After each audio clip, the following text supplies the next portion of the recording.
കേരളത്തിൽ 3.5 കോടി ജനങ്ങളെ ഹിന്ദുവും ക്രിസ്ത്യാനിയും മുസൽമാനുമായി വിഭജിക്കപ്പെട്ടതിൻ്റെ കാരണങ്ങൾ എന്താണ്? കാരണം മതം തന്നെ, മതസങ്കല്പം തന്നെ. ഞങ്ങൾ എന്നുള്ള തരത്തിൽ, ഞങ്ങളും നിങ്ങളും എന്നുള്ള മനോഭാവത്തിൽ വേർതിരിഞ്ഞ് ജീവിക്കുന്നു. എന്നാൽ ഇവരെല്ലാവരും തന്നെ അവരുടെ മതം മാറ്റി വെച്ചുകൊണ്ട് രാഷ്ട്രം എന്നുള്ള സങ്കല്പത്തിൽ ജീവിക്കുകയാണെന്നെങ്കിൽ സംഘർഷരഹിതമായിട്ട് ജീവിക്കാൻ പറ്റും. മതം വ്യക്തിപരമാണ്, അത് ടൂത്ത് ബ്രഷ് പോലെ വ്യക്തിപരമായിട്ടുള്ളൊരു കാര്യമാണ്. നമ്മളെ ബ്രഷ് മാത്രമേ ഉപയോഗിക്കൂ. അതുപോലെ ഓരോ മനുഷ്യനും അവനവൻ്റെ ഹൃദയത്തെ ഈ പറയുന്നത് പോലെ പ്യൂരിഫൈ ചെയ്യുക, അല്ലെങ്കിൽ അതിനെ ശുദ്ധമാക്കാൻ വേണ്ടിയിട്ട് അവരുടെ മതത്തിലൂടെ അതിനനുസൃതമായിട്ട് ജീവിക്കുമ്പോൾ തീർച്ചയായിട്ടും അതിന് സാധ്യതയുണ്ട്. അങ്ങനെ ജീവിക്കുക എന്നുള്ളത് തന്നെയാണ് ആ മതത്തെ സംബന്ധിച്ച് നല്ല കാര്യം. പക്ഷേ അത് അതിർത്തികൾ ലംഘിക്കുമ്പോൾ മറ്റുള്ളവരും എൻ്റേതല്ല, അല്ലെങ്കിൽ ഞങ്ങൾ തമ്മിൽ വ്യത്യസ്തരാണെന്ന് കാണുമ്പോഴാണ് ഈ പറയുന്ന അകൽച്ച ഉണ്ടാകുന്നതും വർഗീയമായിട്ടുള്ള ചേരിതിരിവുണ്ടാകുന്നതും പരസ്പരം പോരടിച്ചുകൊണ്ട് മേധാവിത്വം സ്ഥാപിക്കാൻ ശ്രമിക്കുന്നതും.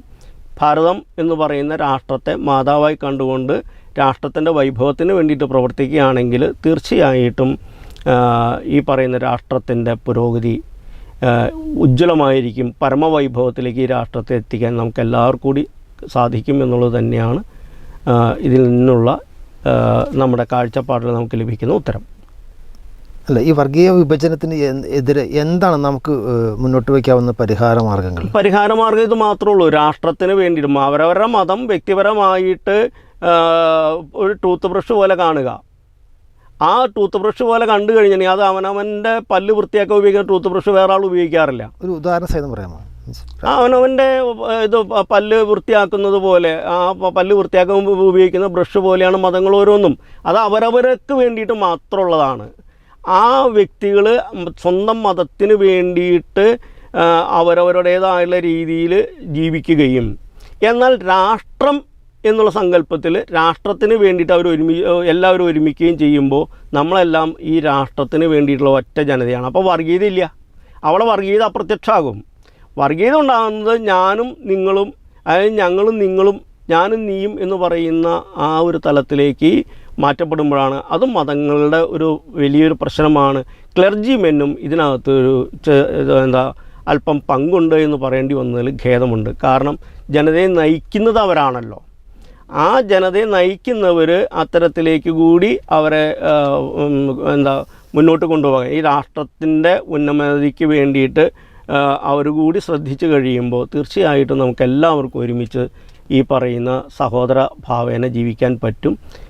മതത്തിനതീതരായിട്ട് നമുക്ക് രാഷ്ട്രത്തിന് വേണ്ടിയിട്ട് നമുക്ക് ജീവിക്കാൻ സാധിച്ചാൽ അതായിരിക്കും ഏറ്റവും ശ്രേഷ്ഠകരം.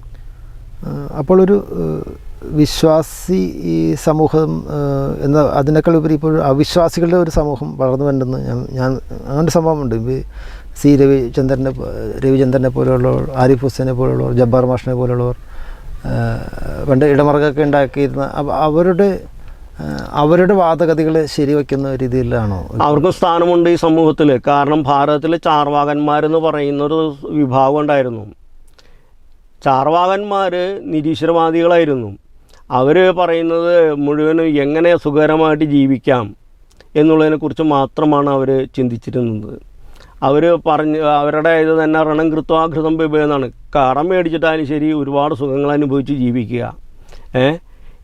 എവിടെയാണെങ്കിലും നമ്മൾ സുഖകരമായിട്ട് ജീവിക്കുക എന്നുള്ളത് മാത്രമായിരുന്നു. അപ്പോൾ മരിച്ചു കടം മേടിച്ചാൽ തിരിച്ചു കൊടുക്കണ്ടേ എന്നുള്ള ചോദ്യത്തിന് അവരുടെ ഉത്തരം അതിന് ഭസ്മഹൃതസ്യ ശരീരസ്യ പുനരാഗമനം കുതാന്നുള്ള മറുചോദ്യമാണ് അവർ ഉപയോഗിക്കുക. എങ്ങനെയാണോ നമ്മുടെ മരിച്ചു കഴിഞ്ഞാൽ ശരീരം ദഹിപ്പിക്കും, പിന്നെ ഭസ്മമായി പോകും. അപ്പോൾ അത് കഴിഞ്ഞാൽ അപ്പോൾ അവരോട് കടം കൊടുത്ത ആൾക്കാർ ചെന്ന് ചോദിക്കാൻ സാധ്യമല്ല. അതുവരെ നമ്മൾ ജീവിച്ചു പോയിക്കൊള്ളണം, ഏതെങ്കിലും തരത്തിൽ അവരെ പറഞ്ഞു പറ്റിച്ച് ജീവിച്ച് മുന്നോട്ട് കൊണ്ടുപോയിക്കൊള്ളണം എന്ന് പറയുന്ന അരാജകത്വം നിറഞ്ഞ ഒരു വാദഗതി ചാർവാകന്മാർ ഉന്നയിച്ചിരുന്നു. ഇത് സി രവീന്ദ്രനെ പോലുള്ള ആൾക്കാർ ചാർവാക പട്ടികയിൽപ്പെടുന്നവരല്ല. അവർ വെറും യുക്തിവാദികളാണ്. യുക്തിവാദവും നിരീശ്വരവാദവും രണ്ടും രണ്ടാണ്. യുക്തിയിലൂടെ ഒരു സന്യാസി യുക്തിവാദിയാണ്. ആ യുക്തിയിലൂടെ എങ്ങനെയാണ് ഈശ്വരൻ ഉണ്ടോ ഇല്ലയോ എന്നുള്ള ചോദ്യം ഒരു യുക്തിവാദിക്ക് ഉണ്ടായിക്കഴിഞ്ഞാൽ അയാളത് അന്വേഷിച്ച് കണ്ടെത്താൻ നോക്കും. ഒരു ശാസ്ത്രജ്ഞൻ ആകുന്നത് എങ്ങനെയാണ്? അയാൾക്കൊരു സംശയം തോന്നിക്കഴിഞ്ഞാൽ അയാളത് പരീക്ഷിച്ച് നോക്കും. പരീക്ഷണവും നിരീക്ഷണവും എല്ലാമായിട്ട് അയാൾ തൻ്റെ ഒബ്സർവേഷൻ മറ്റുള്ള കാര്യങ്ങളെല്ലാം ചെന്നിട്ട് അയാൾ തൻ്റെ തീരുമാനത്തിൽ എത്തിച്ചേരും. അതാണ് സയൻറ്റിസ്റ്റ്. ഈ സന്യാസിയും ഒരു സയൻറ്റിസ്റ്റാണ്. അവിടെ അത് ഈശ്വരൻ ഉണ്ട് എന്ന് അദ്ദേഹത്തിന് ബോധ്യപ്പെടുന്നത് വരെയാണ് അദ്ദേഹം തൻ്റെ ജീവിതത്തെ ഉപയോഗപ്പെടുത്തുന്നത്, ജീവിതത്തെ പ്രയോജനപ്പെടുത്തുക എന്നുള്ളതാണ് ജീവിതത്തിൻ്റെ കാഴ്ചപ്പാട്. എങ്ങനെയാണ് ജീവിച്ചു തീർക്കുക എന്നുള്ളതല്ല. അപ്പം അതുകൊണ്ട് അവരെല്ലാവരും, നമുക്ക് വിവേകാനന്ദ സ്വാമികൾ നിരീശ്വരവാദിയായിരുന്നു എന്നൊരു ഇതുണ്ട് വലിയ അദ്ദേഹത്തിൻ്റെ ചെറുപ്പകാലഘട്ടത്തിൽ. ഈശ്വരൻ എവിടെ എന്ന് ചോദിച്ചുകൊണ്ട് അദ്ദേഹം നടന്നു. രവീന്ദ്രനാഥ് ടാഗോറിൻ്റെ അച്ഛൻ്റെ അടുത്ത് അദ്ദേഹം ചെന്നു. അദ്ദേഹം പറഞ്ഞു, കുഞ്ഞെ ഞാൻ കണ്ടിട്ടില്ല എന്ന് പറഞ്ഞു. രാമകൃഷ്ണ പരമഹംസരടുത്ത് ചെല്ലാനായിട്ട് പ്രേരിപ്പിച്ചു. രാമകൃഷ്ണ പരമഹംസരടുത്ത് ചെന്ന വഴി അദ്ദേഹം ആദ്യത്തെ ചോദ്യം, നീ ഇത്രയും കാലം എവിടെയായിരുന്നതാണ്, പരിചയം പോലുമില്ല, നിനക്ക് വേണ്ടിയാണ് ഞാൻ കാത്തിരുന്നത്, കെട്ടിപ്പിടിക്കുന്നു. അതിനുശേഷം അദ്ദേഹം ഒന്ന് സ്പർശിക്കുന്നു. ആ സ്പർശനത്തോട് കൂടിയിട്ടാണ് ഈ നരേന്ദ്രനാഥൻ എന്ന് പറയുന്ന പിന്നീട് വിവേകാനന്ദനായി തീർന്ന അദ്ദേഹത്തിൻ്റെ ആദ്യത്തെ ഈശ്വരാനുഭവം. അതിൽ അദ്ദേഹത്തിന് മനസ്സിലായി ഈശ്വരനുണ്ട്. കാരണം ഈ അമ്മയ്ക്ക്, ദേവിക്ക്, ചിത്രത്തിൽ അല്ലെങ്കിൽ പ്രതിമയായിരിക്കും ദേവിക്ക് പോലും ആഹാരം വാരി കൊടുക്കുന്ന ഒരു ഗുരുവിനെയാണ് അദ്ദേഹത്തിന് കിട്ടിയത്. അത് അദ്ദേഹത്തിൻ്റെ ജീവിതത്തിൽ അത് അനുഭവിച്ചിട്ടുണ്ട്. അപ്പോൾ വിവേകാനന്ദ സാഹിത്യ സർവസ്വത്തിലൂടെ കടന്നുപോയി കഴിഞ്ഞാൽ ഇതുപോലെയുള്ള ഒരുപാട് അനുഭവങ്ങൾ നമുക്കുണ്ട്. എങ്ങനെ ആണ് ഈശ്വരനെ കണ്ടെത്തുക എന്ന് ചോദിച്ചു കഴിഞ്ഞാൽ ചോദ്യം കൊണ്ട് ആർക്കും ഒന്നും കണ്ടെത്താൻ സാധ്യമല്ല.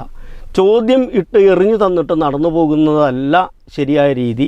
ആ ചോദ്യത്തിന് ഉത്തരം പറയാൻ കരുത്തുള്ള ആൾ പറഞ്ഞു തരുമ്പോൾ ആ ചോദ്യത്തിൻ്റെ ഉത്തരത്തിന് വേണ്ടി ശ്രമിക്കുക കൂടി ചെയ്യണം. അതല്ലാത്ത പക്ഷം നമുക്ക് ചോദ്യങ്ങളൊന്നും ചോദിച്ചുകൊണ്ടേയിരിക്കാം. പാല് കാണുമ്പോൾ ഈ പാലിൽ എന്തൊക്കെ ഉണ്ട് എന്ന് നമ്മൾ എങ്ങനെ അറിയാം? അത് ആ പാല് പുളിപ്പിക്കുമ്പോൾ നമുക്ക് തൈര് കിട്ടുന്നുണ്ട്. ആ തൈര് കടഞ്ഞു കഴിയുമ്പോൾ നമുക്ക് മോരും വെണ്ണയും കിട്ടുന്നുണ്ട്. ആ വെണ്ണ ഉരുക്കി കഴിയുമ്പോൾ നമുക്ക് നെയ്യ് കിട്ടുന്നുണ്ട്. അപ്പം പാലിൽ ഇത്രയും ഘടകമുണ്ട്. അല്ലെങ്കിൽ എള്ളിൽ എണ്ണയുണ്ട്. നമ്മളെങ്ങനെ അറിയാം എള്ളിൽ എണ്ണയുണ്ടെന്ന്? ആ എള്ള് ആട്ടിക്കഴിയുമ്പോൾ അതിനകത്ത് എണ്ണയുണ്ട്. പക്ഷേ ഒരു എള്ള് എടുത്തു കഴിഞ്ഞാൽ നമുക്ക് ആ എണ്ണ കാണാൻ സാധ്യമല്ല. ആ എള്ളിൽ ഏതുപോലെയാണോ എണ്ണ നിറഞ്ഞിരിക്കുന്നത് അതുപോലെ ഈ പ്രകൃതി മുഴുവൻ, വിശ്വം മുഴുവനും ഈശ്വരൻ നിറഞ്ഞിരിക്കുന്നുണ്ട് എന്ന് അനുഭവശാലികൾ ബോധ്യപ്പെടുത്തുന്നു. ശ്രീനാരായണ ഗുരുദേവനും ചട്ടമ്പി സ്വാമികളും ഒക്കെ നമ്മുടെ കൺമുൻപിലുണ്ട്. അവരെല്ലാം ഇത് തെളിയിച്ചു തന്നിട്ടുമുണ്ട്. ഈശ്വരൻ ഉണ്ട്.